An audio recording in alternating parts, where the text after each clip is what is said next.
headers from your 3.5 liter EGG Chrysler V6, I'm going to show you how.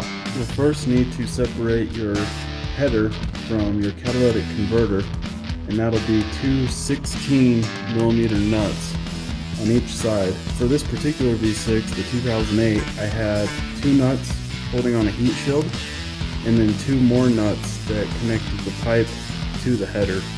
You'll need to undo all four of those. This is your upper O2 sensor, and it's just a simple plug.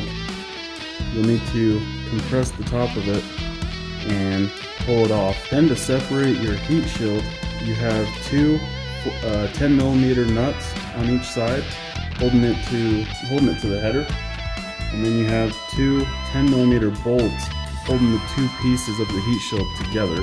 You'll need to undo all of those. If you're having a difficult time getting any of these undone, some penetrating fluid is always nice.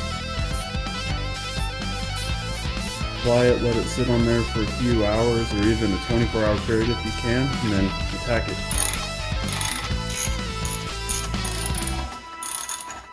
Now with the two bolts removed that hold the heat shield pieces together and the two nuts removed that hold the two pieces into the header, you can go ahead and remove your shielding.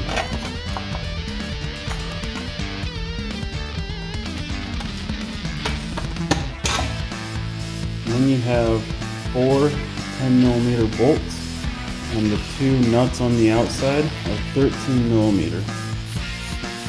Forget that Chrysler does these nut top bolts like this. So these are also bolts that were 13mm on each side.